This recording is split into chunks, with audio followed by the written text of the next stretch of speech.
October meeting of the JOC order at 7:06. You all stand for the pledge. Pledge allegiance to the flag of the United States of America and to the republic for which it stands, one nation, under God, indivisible, with liberty and justice for all. You're supposed to say that louder. You're supposed to say that louder. Yeah, well, I don't want to embarrass people. Mrs. Pennridge, please call the roll. Ms. Dolan? Here. Mr. Armanowitz? Present. Mr. Hallowell? Here. Mr. Kreis? Kraus. Mr. Kraus? Here. Mr. Fumo? Here. Mr. Klein? Here. Mr. Rice? Here. Mr. Misanthri? Yes, ma'am. Okay. All right, before we start with public comment, I just wanted to recognize the passing of Zane Stauffer. He was a 28-year board member at Quakertown. He also served on this board. We just wanted to take a moment to give our respects, if you will.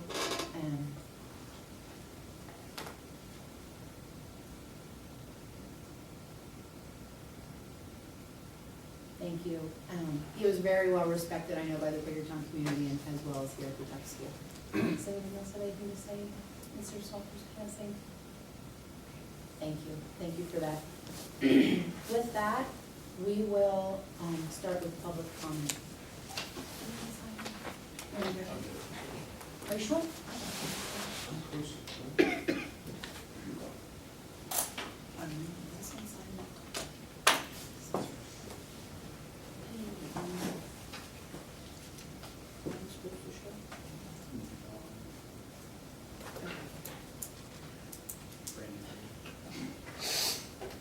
Thank you. Technology problems. Tina D.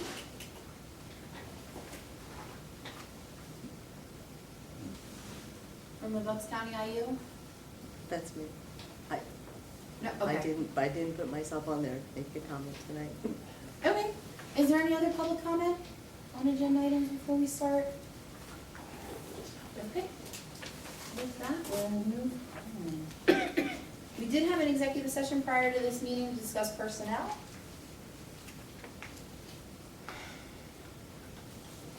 Administrative reports. Okay. Want to start with our student of the month? Sure. Thank you, everybody, and thank you for attending tonight. This month, we are recognizing Nina Slifer as our October Student of the Month. Nina is a senior from Quakertown High School and is also enrolled in Mrs. Caitlin Danka's Animal and Veterinary Sciences program here at Upper Bucks County Technical School. Nina is a member of the Future Farmers of America and was also nominated for the U.S. Presidential Scholars in Career and Technical Education. During her free time, Nina enjoys the outdoors, especially hunting and fishing, and is interested in attending Delaware Valley University to study animal science with future plans of attending veterinary school. On behalf of myself, the administrative team, and staff here at Upper Bucks County Technical School, Nina, congratulations and best of luck in your future endeavors.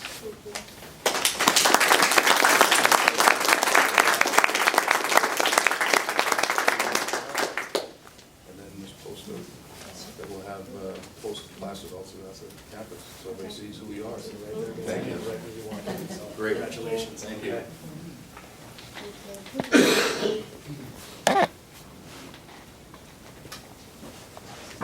Mrs. Baker, did you want to say anything? Oh, I would like to add, Oh, no, come on. she's, Nina's also one of my state vet science winners and is going to nationals in 2 weeks, almost a week and a half, actually. The road trip. And you're Yes. driving. Yes, we are. Yeah, it's gonna be fun. She's also shown in farm shows. She's one of my top-notch kids. She's working at Bedminster Canine Camp this year and on co-op. She's really doing a phenomenal job in my classroom. Great. Excellent. So what do you have planned for your road trip? I know it's educational.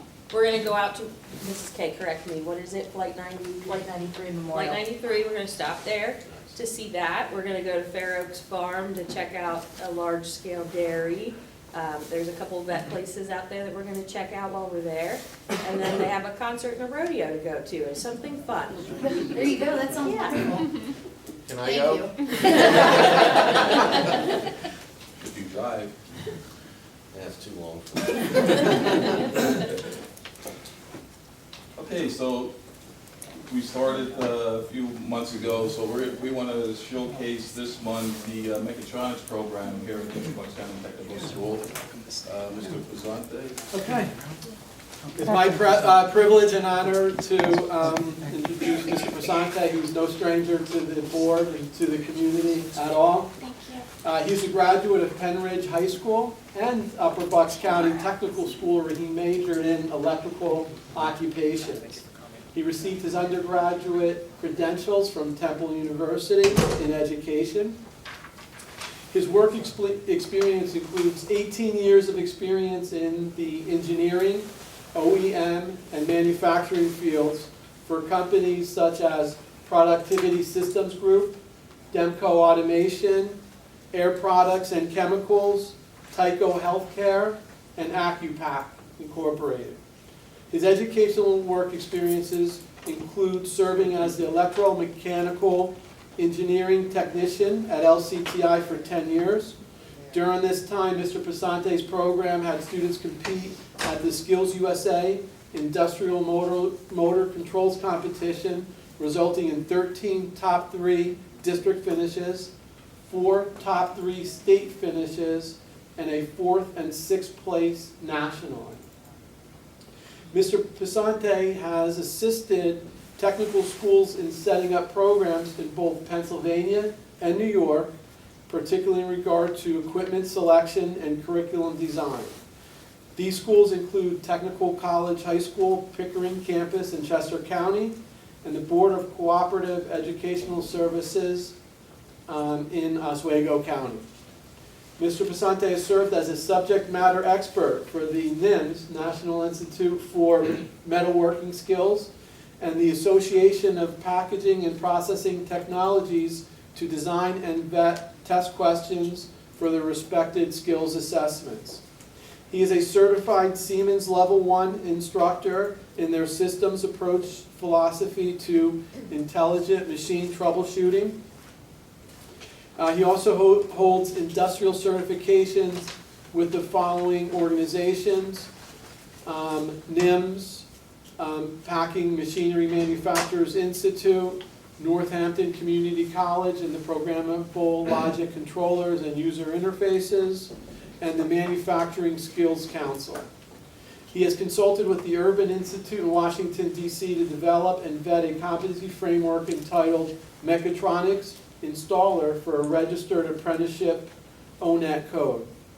His UBC-TS experience: he developed a mechatronic engineering and robotics program at Upper Bucks Tech School, which currently has over 30 enrolled students, all within 2 years, right? 2 years. He also piloted a National Robotics League Club, which is part of the Liberty Bots Philadelphia chapter of Greater Philadelphia.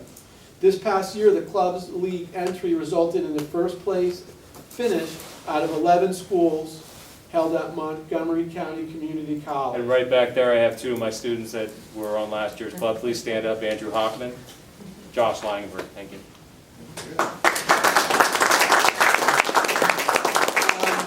During last year, 2 mechatronics students placed 4th in the Mechatronics State Skills USA competition. He's a consummate professional. Mr. Passante sits in many committees, giving his time to the school, such as the steering committee, the safety committee, the education instructional rounds committee, and also serving as the cluster head for the manufacturing cluster. He has tremendous industry support from companies where you place students such as Demco Automation, who was one of our guest speakers at Legislator Day, Pac Pro, Poly Sciences Inc., Craft Built, Vulcan Spring Manufacturing, Brom Precision Machining, CHL Systems, and Solar Atmospheres. The Mechatronics program has had 4 student internships and 2 co-op placements in the last year. with some of those same companies. He has procured over $1,500 in grant money for the robotics club and several thousands of dollars in industry equipment donations. He also solicited $1,000 towards the food truck program. He's developed the adult ed mechatronics program, and we could go on and on and on, and there's a lot, but the best thing is when his students found out that we were acknowledging him, they wanted to come up and say things. So Andrew and Josh, can you come on up, please? Come on up. You guys keep saying that. Well, it's been a pleasure being here. It's kind of emotional coming back. I love this place. This 2 years that I've been here, started when the program started. It's changed my life.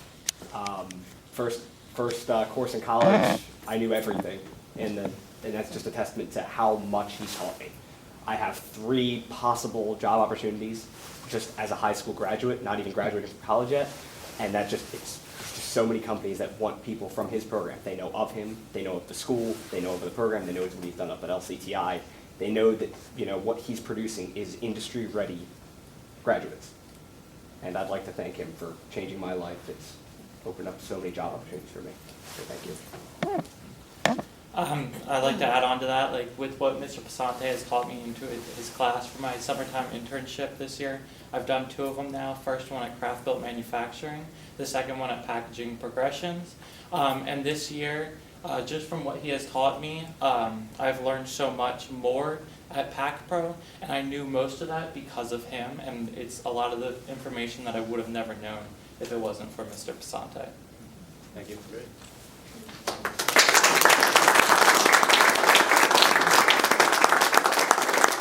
I just want to take a moment and add on to that. I know you're all busy right now. I just want to thank the administration and for supporting me, putting this program in a position for success. I'd like to thank the teaching staff here for being fine examples of professionals. And I think this is a great place to be. This is my 3rd year and hoping for a dozen more. Thank you. Thank you.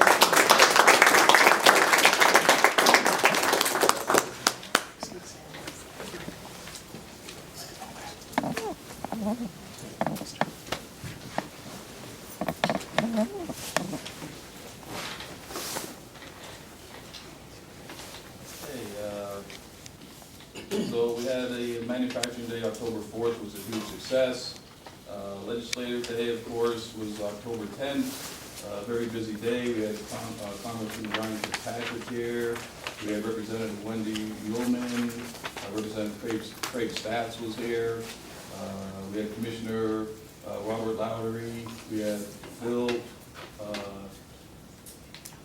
I, yeah, he just said, call me Phil I, the field representative for U.S. Senator Toomey's office was here. Dan O'Brien, the office of Senator Steve Santorum was here. Laura Kitten Flynn, regional representative from U.S. Senator Casey. And Linda McNeil, the district office director for Wendy Ullman, state representative. And we had a couple of business and industry people in here, executive director, Danielle Bodner of the Chamber, National Center for College and Career Transition, NC3T, Joanne Hudak was here, Gregory Krug, the president of Lampire Biological Laboratories, Stephen Munn, president and CEO of Demco Automation, Lee Young Thompson Toyota was here, Joseph P., the president and CEO of ABC Eastern PA Chapter, and then we had HBA representatives from Bucks and Montgomery County. So we had a great outing. We had a little representation. The business and industry made presentations. The representatives and congressmen. Then we took a tour and we walked through all of our programs, and they saw our students working live, which they were very impressed with because they really didn't understand what it was that we did in there, and they were impressed with the equipment that we have. We're at and above industry standards for equipment. So it was a great day, and they can't wait to talk about when's it gonna be next year. We wanna make it bigger and better every year as we go forward. So this is the first time that we held this, and I wanna thank, my administrative staff, Mike, everyone put a lot of work into getting this together, to recognize what's going on here at Upper Bucks with our state representatives and congressmen. So it was a great day, for everybody. And it's all over social media, going to Mr. Craig Statz's Twitter. He has pictures in there. We have some pictures on our webpage. So everybody, had a good time, and we had the congressman sitting on a brand new Harley and small engine. So we had some fun. So it was good. It was a good day. For our adult education program, our Metalworks program is up and running now. Parent information night. We didn't get a count, or did you get a count, Chris, of the amount of parents that were attended? List is still out there, but collecting a lot of data. We had a wonderful turnout for that. It was, I would say, close to 120 people that were here in total with the numbers we have thus far, and it's still being counted. Okay. Good. Baking pre-order for Thanksgiving pies are due November 6th. There's forms over on the desk behind you. Open house will be held November 7th, 5:30 to 7:30. The baking students will be serving their, that's next. Oh, wait. At the Rockville filling station this weekend, students will be serving that apple strudel that you make sure you have a taste of that today. And you can get it all this weekend at the Rockville filling station. And the next weekend, they're at the Black Forest, they're presenting the Black Forest cake. And this is the third year making these items for their neighborhood partners. So they're making the desserts for the weekend, and then they're selling them. So it's a great opportunity for our kids. Foodie event was a huge success. That was October 10th, along with the Palisades bonfire for our food truck. We double booked by accident. They went the truck went to Palisades. They sold out. They made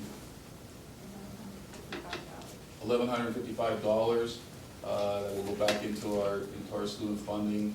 The week before, they were at Pennridge, and we split the profits of a couple $100 with the Pennridge junior class. So that went very well.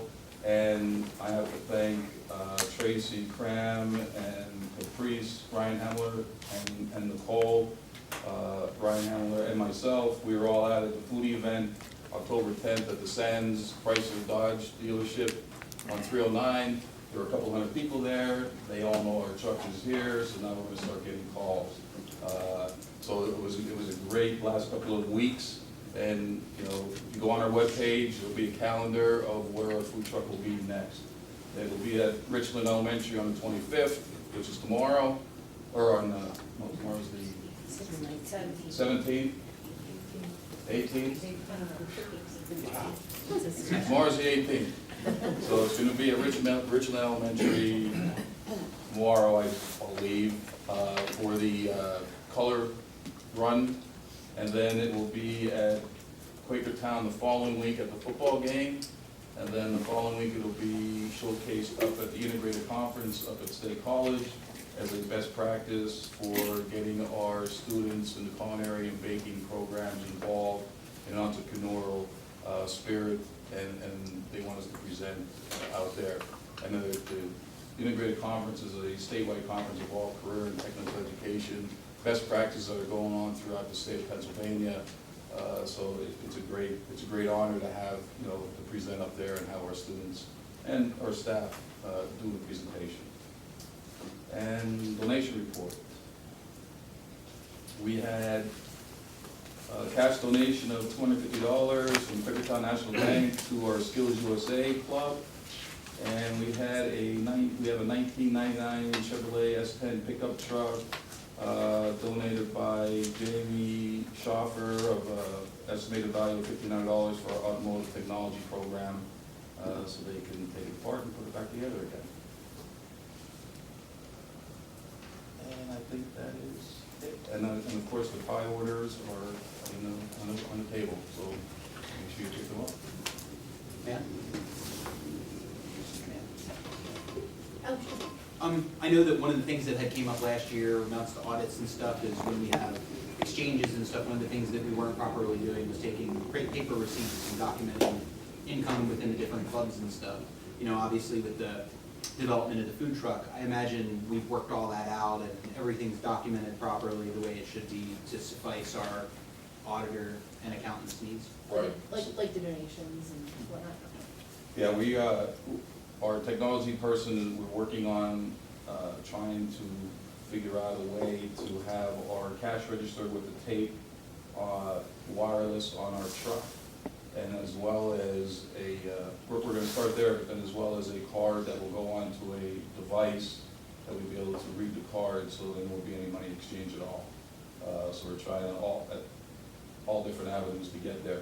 Currently, we're doing the paper and the paper receipts, and then it goes to the business department, and they. For credit card transactions. Well, we didn't do any credit. We're not doing any right now. Okay. We Oh, paper receipts for the cash transactions, so Right. it's all handed over. to the business department. Yep. And that was- How would we go to cashless? I mean, How do we go cashless? I mean, I don't carry cash, so I guess that's a silly question. There are, like a bank, you have to go through a bank, so we put a little fob, I guess, on top of a phone, or either one of a school phone, or probably an iPad, and it just goes on the back, and you slide the, I don't mean how will we take credit cards. I mean, Oh.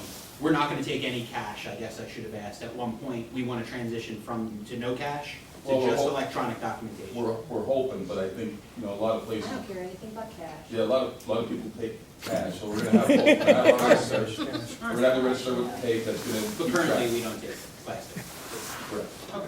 We're working on it, we're wanting to get to She that. doesn't take credit. Okay, Thank you. Sure. all right. Number 6, committee reports. The facilities committee met this evening at 6 PM. Somebody was there, Mr. Rickert, can you fill us in on what you did at your facilities meeting? We, at that meeting, we discussed the sewage system, Okay. which you can, what we're doing with the meter and. What we discussed at the meeting was, we discussed the sewage system, where we're at with that. Where we're at with that is, Lake Knox and Mixon requested us to put a remote monitoring system in, which we are in the process of doing. Right now, we have a system where we have to go out there and read the numbers and bring them in every 2 weeks, where we're gonna have a remote monitoring system, so we'll be able to get the numbers 24/7 on our computer here. We won't have to go out there anymore. We're gonna put a solar system out there to power it. Right now, we have to carry a battery out there every 2 weeks. And we have to get our lines videotaped from the shed out by the lake back to our school. That is gonna be done this Saturday. They're gonna do it on the weekend because there won't be no flowage on the weekends. They need clean lines. They're coming in on Saturday morning. We'll take them home, and they'll be doing that on Saturday. And, Something about the hazardous, the waste pickup. yeah, we discussed, the only use of facilities so far that I have is the county itself. Asked for use of facilities. Last year, apparently, they did it in June. This year, they requested use of facilities May 9th, where they're gonna have in our back parking lot hazardous waste pickup for the community. It's gonna be everything but electronics. They don't want Yeah, electronics. So. you said that they're picking up paint, but last year they didn't, I tried to, we were sure about the paint, that Oil-based, not latex. Latex you can throw away yourself, but I think you could bring oil-based and stuff prior last year, but not latex, it said it's specifically excluded. I remember that. Only oil.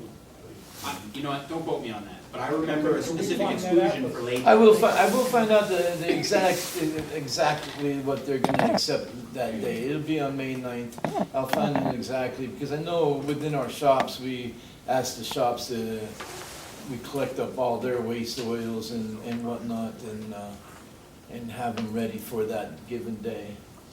But I will get an exact list of what's acceptable for that day. And we need to have someone here for that day, and I myself will be here throughout that day with them. Okay, thank you. You didn't have anything, you guys didn't have anything to move forward? Okay, is that finance committee, Mr. Holliday? We met and discussed the report and what we would like to see. We talked about the electric consortium pricing that's on the agenda for this evening. That's pretty much it. It went pretty quickly. It was well attended. Myself. Oh. Lots of decisions were made very efficiently. Do you have anything to add to that? We did talk about needing to get a uniform grant guidance policy up to date. They are in draft form from prior, so we'll be working, for that to get them up. Pretty much at the audit is the 23rd through the 25th. And then we'll start working on the budget very shortly for the 2021 school year. And policy program, do you want to do it, or I can? Up to you. You can do it. Okay. Ours was also very well attended, but not as short. We could have gone for a long more time. As our enrollment increases and all the great things that we're doing, we have to take a look at our admissions policy. So we took a look at our current policy, and we need to develop a regulation or some guidelines that come along with that. I've been charged to come up with a model policy, and I'll bring it back to the committee next month. But we wanted to do applications online, and we wanted to push up the time frame earlier. So instead of us, finalizing maybe May, June, we would like to have a pretty good estimate of all our programs, what's filled by April, et cetera. So we went over our application calendar, that policy, and am I missing anything on the admission? And one of the areas that we have to talk about is if, what's a fair process of enrolling students in those programs where there's a waiting list. Is it first come, first serve, if there's guidelines, and that's what I'm going to be working on and taking best practices from the different districts and then bring back next month. Then we also talked about our OSHA Alliance report. It's a model program. We met 10 times. We had 8 safety meetings. Our bylaws and procedures, it's a very functioning committee. We had 2 safety audits, both of our career tech programs, and as we mentioned last month, for maintenance and those non-instructional areas. And that is gaining momentum. We had 2 students that came in and presented a K-9 dog program.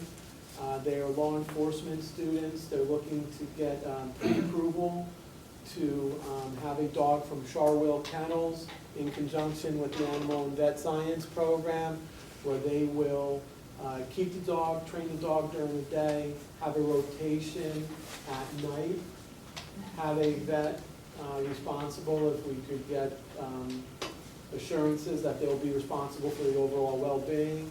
And the students are also looking to get donations from dog food manufacturers. Mrs. Dolan recommended Science Diet.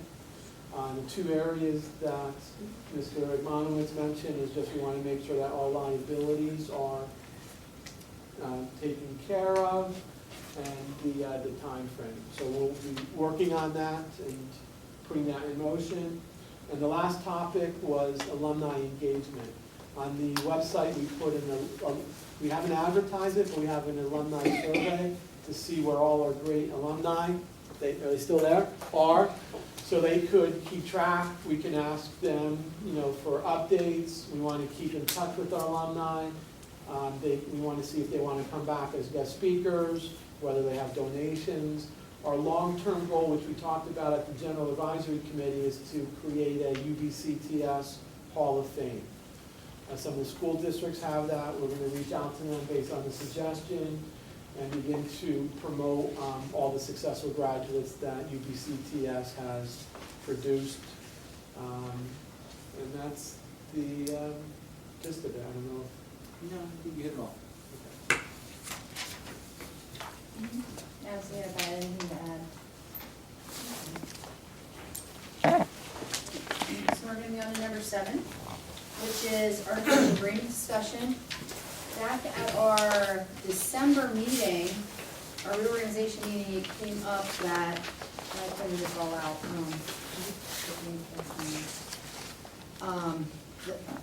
Yeah, I get it now. Thank you. Came up that we didn't want to have, Mr. Klein brought it up, I believe, a coinciding chairperson with the superintendent of record.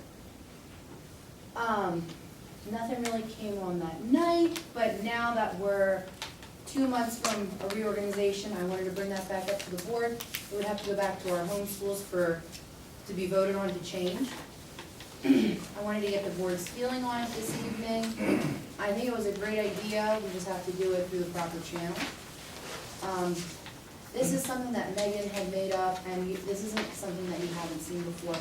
A couple different options, keeping a 2-year chairperson position, changing the superintendent year, so that there's no overlap. Can I jump in? Yeah, please. So, of the 2 options, the school code requires at reorganization that the chair and vice chair be elected. It does not require that they rotate through the districts in the school code. So you could say Quakertown is going to have the next 2 years in your articles of agreement, but you would still have to vote that 2nd December to put someone from Quakertown in there. Either the same or a different person, a Correct, representative from that from same the district. The superintendent of record is just really governed by your articles of agreement. The code requires you to have a superintendent of record. Surprisingly to me, because I haven't looked at it for a while, it does not require you to rotate the superintendent of record. That's just in your articles. So you can change the term, the appointment, the rotation, whatever, of the superintendent of record any way that the 2/3 of the governing boards wanted to. Okay. I asked the question the last time, I'll ask it again.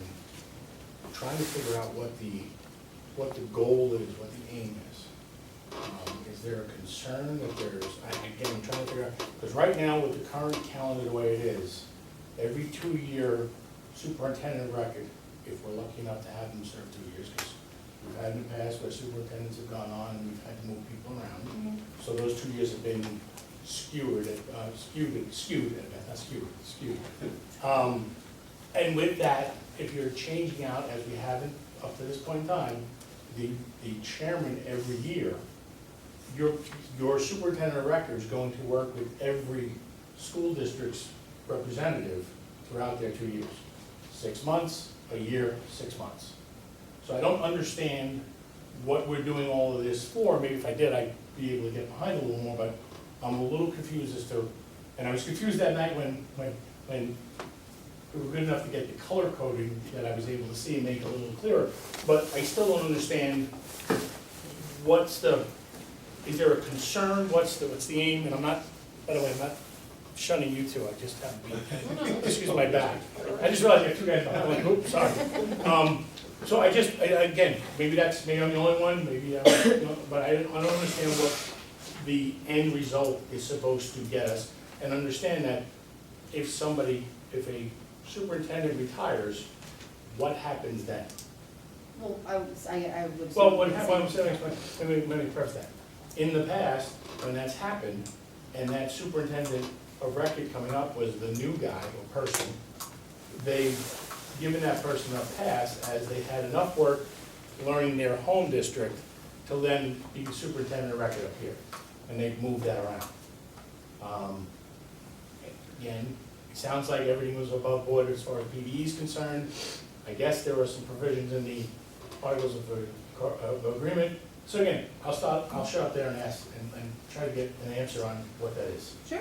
Or maybe I shouldn't, because you would, should have done this way first. That's quite all right. Anyway, Quite simply, my concern at the time was, and maybe it was naivety on my part, is that to have a superintendent and then a president of the JOC from the same sending district, I don't know that that would necessarily be a good thing. okay. Okay, and it was my thought at the time that we should maybe change things so that that doesn't happen. Since the superintendent term is 2 years, it was my thought that maybe the president's term should also be that, so that it would make that situation Okay. likely not to happen. Of course, during that meeting, a lot of information came up, and then this was done, I believe, a couple weeks or months afterwards. Yeah. So I don't know that my original concern is really a valid concern anymore, but I would certainly say that this is something we should probably look at anyway and determine, is this something that really needs to be revamped or changed? Okay. No, I mean, I agree with you. I think that if you have a chairperson from the same school as the superintendent, that could be seen as too much power going Yes, one way. And if we want to exactly. keep it equal parts, I thought it was a good idea. I think it's a good idea. Okay, but But what it looks like, I don't know, and I don't Right. have a specific idea that I can present to you tonight to say, well, if we do this, then that eliminates it. I don't, so. Because I know if we think about it, the chair would switch to Quakertown. Correct. And then, you would have Dr. Harner from December to July, so it would be both of you. And then I think that would be a 6-month. Then in July, is it Dr. O'Connell? Dr. O'Connell will come on. She would be with the Quakertown chair for 6 months, and then you would have a full year with whomever would be the Palisades chair. It would be December, around to December, because she's there for 2 years. It would be a full year. it's 6-12-6 Yep. is the way it works out. Right. So, and I think that was probably, I mean, I see the point, and it would seem passionate about it that evening. I just wanted to bring the conversation up again before we would have this month, take it to our home boards, we would have next month to take it to our home boards, and we would have another conversation about it, so that it could be changed Right. before our reorganization meeting in December. I'll give you a little history. Originally, there were no term limits on the JOC, the chair and vice chair. It did stay the same people for 4 or 5, however long they were on. I think at that time, the superintendent of record was 3 or 4 years. It got changed to rotation through the officers, to rotating through the district annually, because it was felt that there was not enough buy-in by the rest of the JOC, if it was always the same people as chair and co-chair. I don't know what's changed now, I don't know what needs to change. There was never any issue between the JOC chair and the superintendent of record, but that's a different dynamic there. That's just what it was. Now, different people, different times, I don't know that it needs to change. It'll take a while to change it, the articles don't get changed that quickly. It's going to take probably 3 months anyway, to get it out there, and then it has to be approved by the whole 20 days, which is all 27. So, I haven't found a compelling reason to change it. I do understand that, you know, the president writes the agenda, and the superintendent of record, of course, helps. And that could be one way, but I don't think that we have had any problem so far that we could point to say, well, look how they've really leveraged that position against us, you know, as the, you know, the rest of the board per se. So, you know, I don't have any overwhelming urge to make this change personally. My opinion matters. I think it does a little bit, at least 1/9. 1/8 tonight. Yeah. You know, that's kind of my feeling, and I'm looking for somebody to kind of change my mind, I guess. I'm open to it. If somebody can make a very good argument that this is a good idea, and of course, we could have this discussion again next year. So, Do you believe it could lead to too much complacency? what's that? Do you believe it can lead to too much complacency? Everybody just, oh, that's just the way it is, and just another year go by. I wrote her out, which is clever, I don't see it at all with them. Your articles of agreement actually require that you revisit the articles of agreement every 5 years. So you will be revisiting the articles of agreement in the 21-22 school year, no matter what, which is a great idea. Is that a better time? Oh, I don't know, I'm just I don't know. Yeah, you're just saying a couple years, I'm just saying, we just don't want to let it get. No, I think the rotation of both of them is the sweet spot, is what I'm talking about. As opposed to, I guess, Jim, you were around and Rosalie stayed 4, 5, 3, 4, 5. You got months and years now, I guess there could be something, but I think the rotation that we have it now, where it's 2 years and 1 year, just forces enough change that you really don't have a lot of time. I don't know what you would do, how you would build this cabal that you would build with the two of them being the same for 12 months, maximum. Because you still gotta go, everything's gotta still come between, before the 9 of us Right. for a vote. So I don't see what the, you know. It's a big spreadsheet. Yep. It's not like a home school where you can have 5 floor. You know, you can have coalition, 5-vote coalition, and that, and just the president's program. It's big jurisdiction here. You have no way to get over 3 together. We just consolidated You power. can't get it. You can't get a majority. Struggle with that. Maybe the answer is the system we have works fine. Right, I just wanted to, like, either way was fine with me, I just knew that it came up, and I wanted, if there needed to be action taken before we got to the reorganization meeting again and had that same, whoa, wait, I thought we wanted to do this conversation. Can I ask that, since it was brought up, and it probably is under, that we just make sure it's a point, that when we do it in 21, 22. 21, 22. Yeah, about halfway through. Wow, that's not that far away. No, it isn't. That this be one of the points that gets revisited at that point in time. Earlier. No, it's good. I just want, There you go. I'm glad you brought that up. That was- Yeah, that's. It's a good find. All right, well, that was easy. Yeah, you earned his money. Does anyone have anything else to add to that conversation? Thanks for bringing it, for being so thoughtful as to bring it back up. Sure. I will say that. All right, number 8, we're on our consent calendar. And my computer's not working, so I don't know this consent calendar.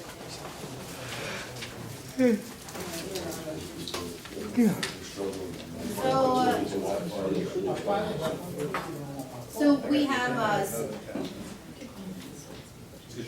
Yes. They work on that. I can't even change. There's a little guy working over there. Yeah, that's right. There's a whole problem.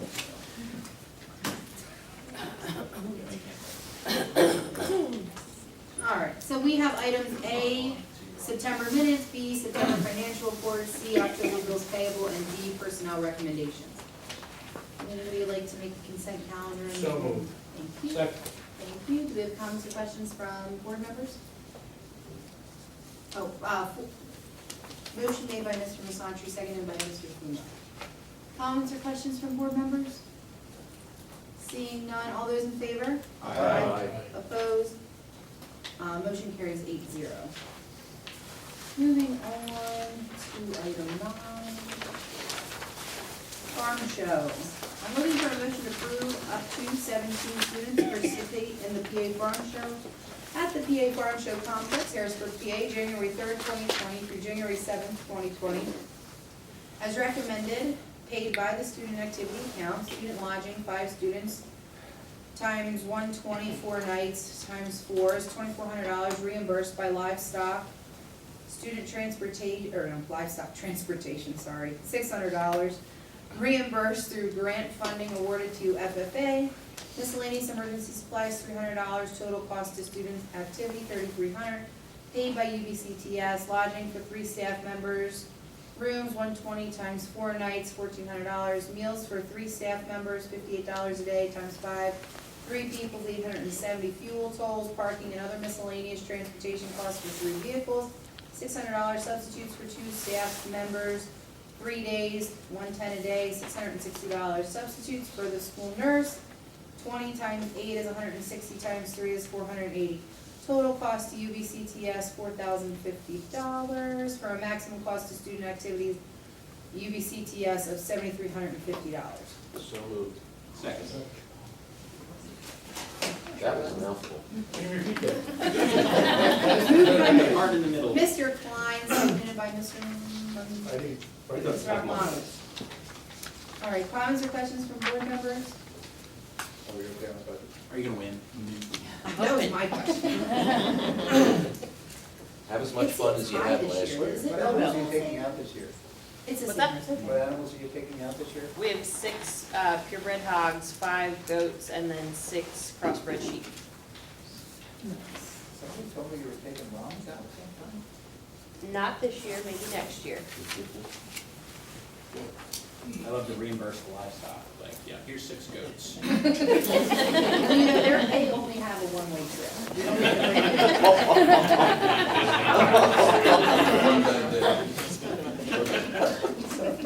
to It's true.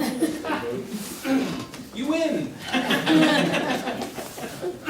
Anyway, good luck.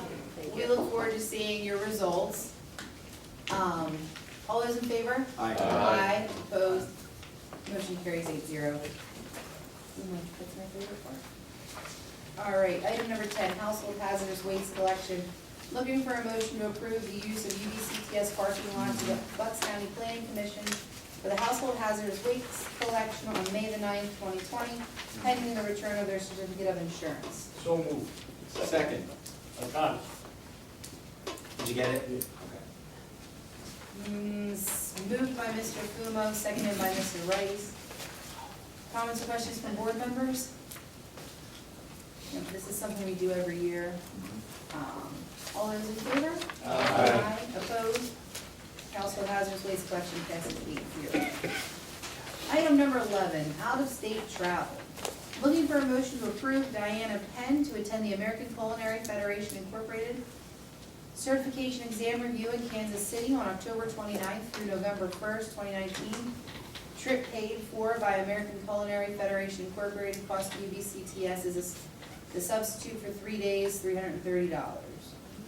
So moved. Second. Thank you. What's Moved this, by Mr. Misandry, seconded by Mr. Klein. Comments or questions? what's this from board members? certification for?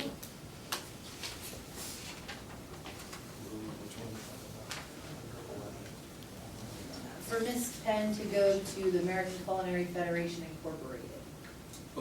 What is the certification or whatever for? Is it a federal certification? It's her state certifications for, oh, I thought she.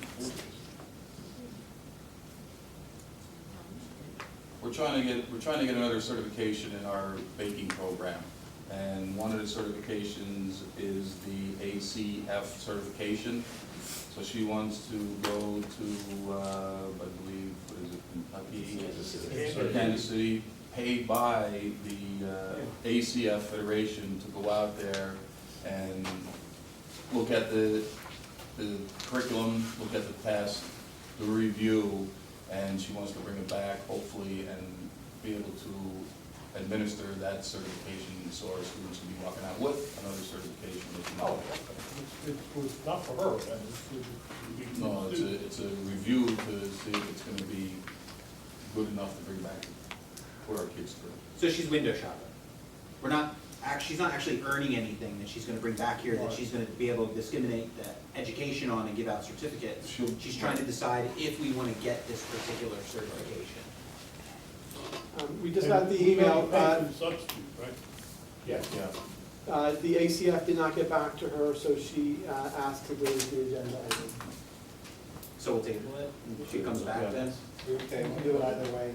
The other thing is, even if you pass the motion, and she doesn't go. she doesn't mean she has to do it. Yes, it's one thing. Then it might make, then don't table it. It's Right. going to be 2 weeks. I would recommend that you pass it anyway with the understanding that she won't. Probably won't go. I like that idea. Okay. Okay. Any other comments or questions from board members? All those in favor? Aye. Opposed? Motion carries 8-0. Alright, Whether or not she wants to go. We'd save money. alright. Look at that. Item number 11, obsolete equipment.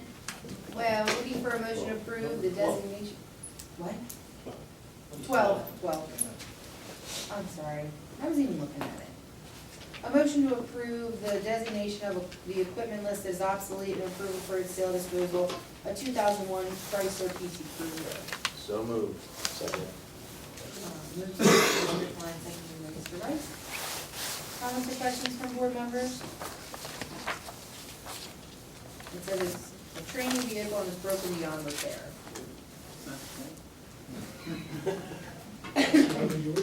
Always got the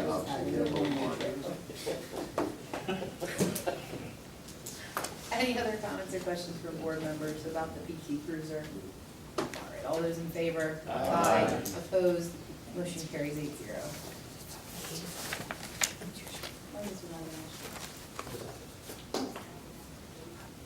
Okay, I will.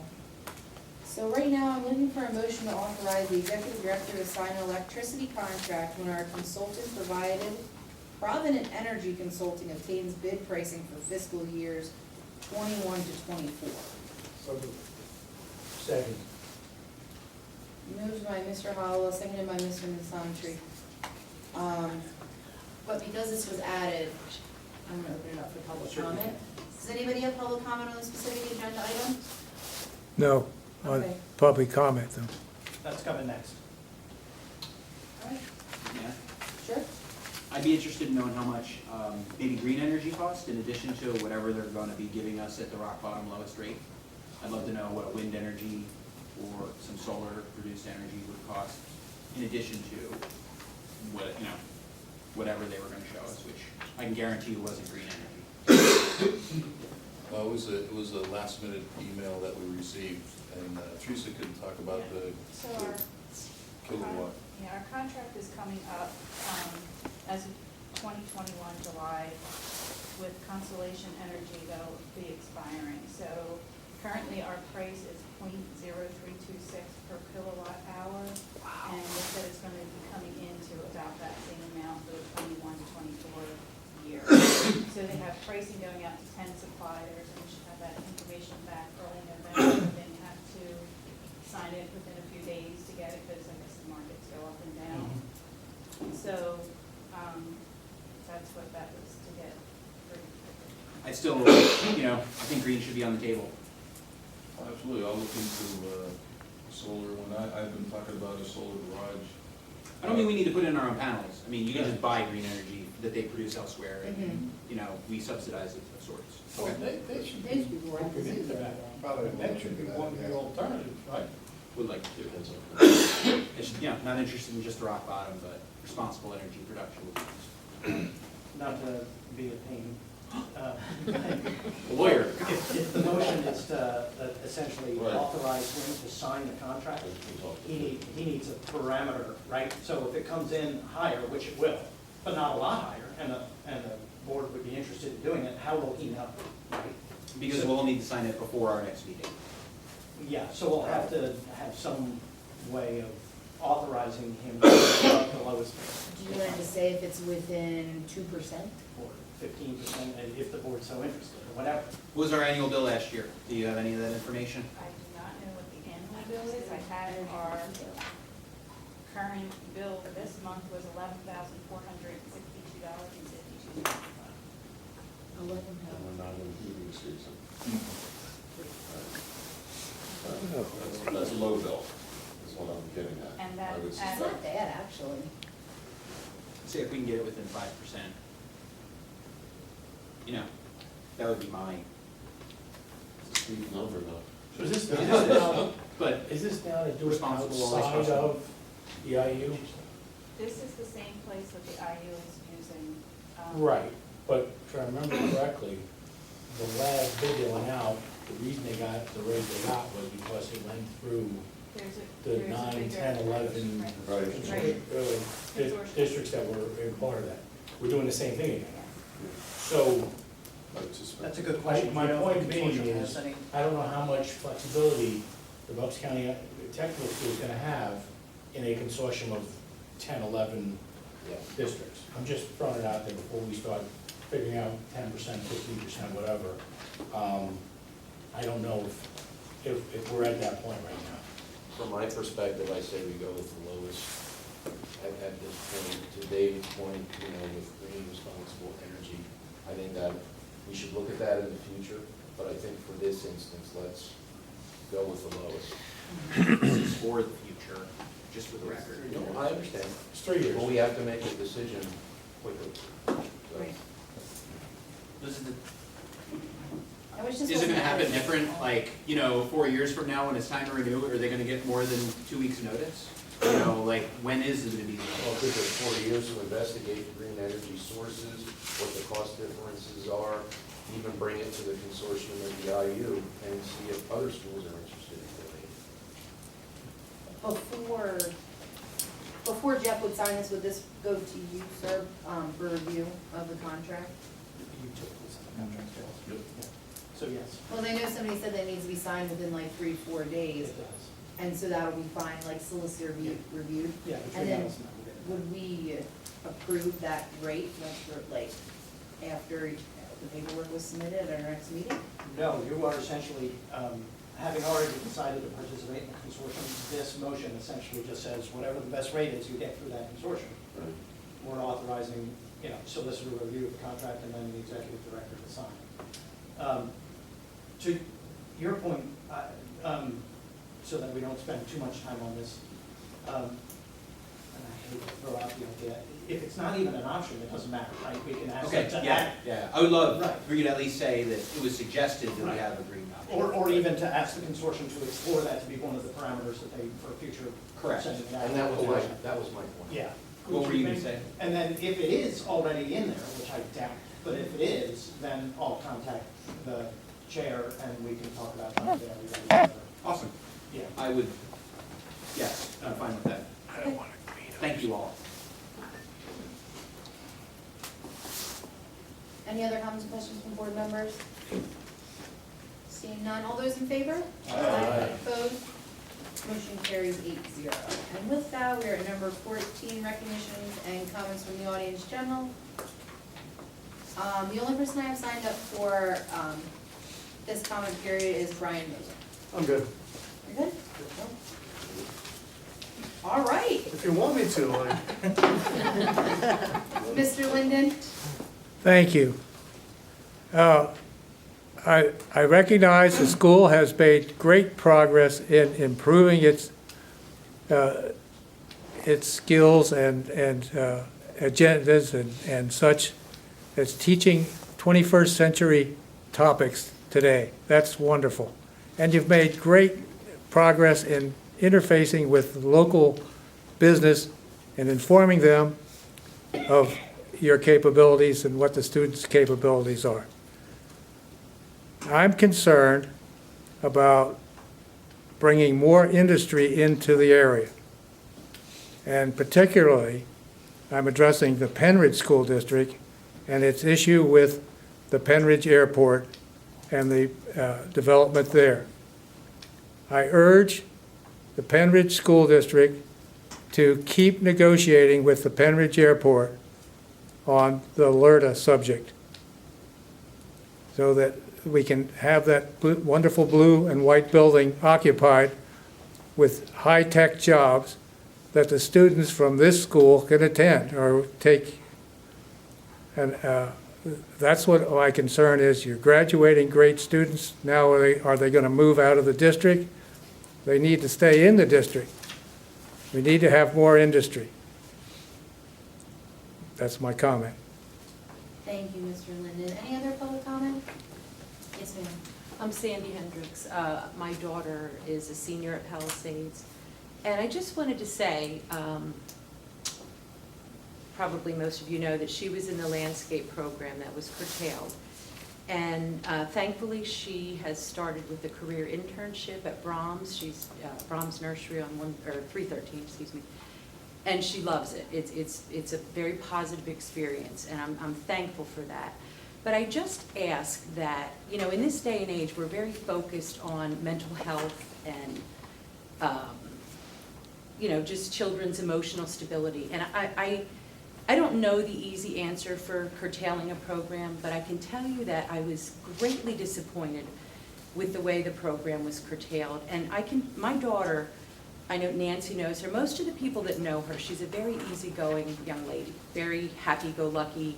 You know, when she has something that she's passionate about, she's not afraid to speak up. But she's generally a very happy-go-lucky child, and she is really struggling with this. I've never seen her in all her years, she's 18 years old, so angry, so sad, so bitter. And it's been a real struggle for her. As I said, the career internship, Marilyn Reese is wonderful. She couldn't be a better match for Amy. It's been a wonderful experience. But I just ask that you maybe reevaluate how a program is curtailed. And, you know, perhaps somehow let the students that started the program finish. You know, these kids were doing exactly what they were supposed to do. They wanted, maybe not all of them, and maybe, you know, some of their grades didn't reflect it. My daughter's not one to be a straight A student, but she's a hard worker, and she came into the landscape program wanting to, you know, do the program for 3 years. And she has struggled academically, physically. She had a lot of health issues when she was young. Life was a great struggle for her, and the landscape program was where she felt that she fit in, she felt welcome, she felt successful. And in her 17-year-old mind, because that's when it was taken away from her, her life was shattered. And, you know, we can sit here, and I have 3 older children, and I know life's going to be fine. She's going to get past this. But I just ask that maybe you reevaluate how a program is ended and consider letting students who start the program finish the program. I know that that's a financial cost when you're bringing in a new program, but the way this program was ended, it was very disappointing and very disheartening. And you know, I like being here. I think this is a great school. I think there's some great people. I appreciate all the work you all do, but I really ask that you would reevaluate how programs are ended in the future and not let another child go through this. My daughter said to me the other day, I feel like we never existed. We weren't acknowledged. You know, she showed me a video of what they did over the last few years, and it was heartwarming. They were out there, you know, doing pavers and putting in an outdoor kitchen and really put their heart and soul into things. I know that there were some difficulties with some students and it wasn't perfect there, and I don't know all the logistics, but I know that my daughter and several of the students really put their heart and soul into that program, and in their minds, their lives were shattered. And she is still really struggling with this. So as I said, I ask that you just reevaluate how programs are ended in the future so other students don't have to go through what she's going through. Thank you. Thank you, Ms. Hendricks. Please give Amy your best. She did come out and speak, and you could tell when she spoke it was genuine and true. From having conversation with you and her, I knew that was a big step for her to take, and I appreciate her sharing those thoughts with us at our meetings. Thank you. Thank you. Any other public comment this evening? All right. We can move on to announcements. The next regular JOC board meeting is scheduled for November 21st at 7 p.m. in the JOC board conference room. Open house will be held November 7, 5:30 to 7:30. Item number 16, joint operating committee concerns. Concerns? Seeing none? That brings us around to item number 17. Move to adjourn? A second. Adjournment is by Mr. Hollis, second by Mr. Vassanti. All those in favor? Aye. Opposed? Adjournment carries 8-0.